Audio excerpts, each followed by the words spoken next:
Hello মিষ্টি বন্ধুরা, কেমন আছো? দেখো দুপুরে রান্না নিয়ে চলে আসলাম। আজকে দেখো গলদা চিংড়ি আলু দিয়ে করেছি। আর এখানে তো ভাত হয়ে গেছে।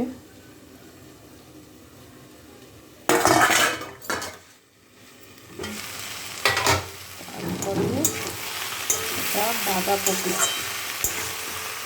চিংড়ি মাছের করেছি, আলু দিয়েছে একটু।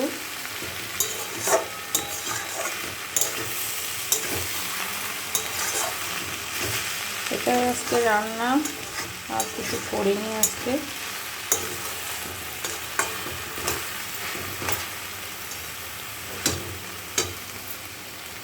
আর রাতের রান্না তো আলাদা হয়, তা কখনো দেখায় কখনো দেখায় না, এটা হলো কথা। একটু তোমাদের সাথে শেয়ার করি, করলে ভালো লাগে, তাই করি। বন্ধুরা ভালো থেকো, সুস্থ থেকো। আজকে রোদটা কত সুন্দর বেরিয়েছে দেখো বন্ধুরা। চলো টাটা বন্ধুরা, ভালো থেকো। তোমরা কী করলে সেটা একটু দিও, ভিডিওটা দেখবো, ভালো লাগে।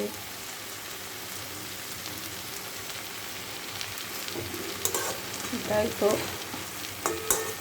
আমরা ঘরের মহিলারা যে থাকি, আমরা যে কাজগুলো করি, অনেকে ভাবে হয়তো যে আমরা মনে হয় এগুলো কোনো কাজই না, এরকম কথা তো সবাইই শুনতে হয়।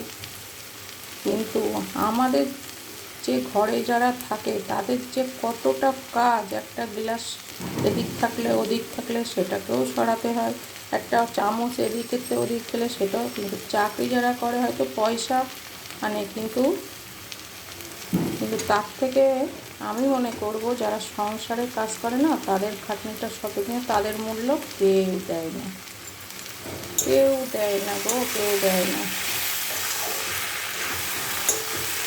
জীবনে এখন মা বাবার কাছে থাকবে, মা বাবা বিয়ে দিয়ে দেবে, তার দায়িত্ব শেষ, নিয়ম।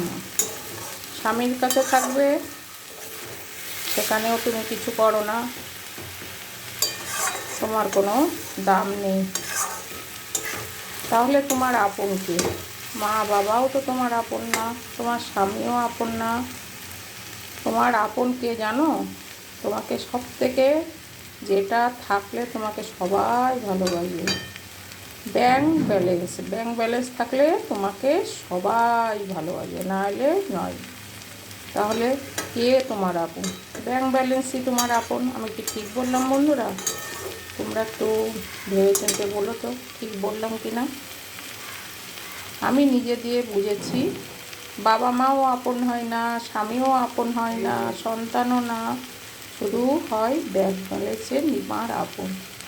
ওই তোমাকে দেখবে একমাত্র, আর কেউ দেখবে না। ওটা থাকলে তখন তোমাকে সবাই দেখবে। তাহলে অনেক কিছু বলে ফেললাম বন্ধুরা, টাটা, ভালো থেকো।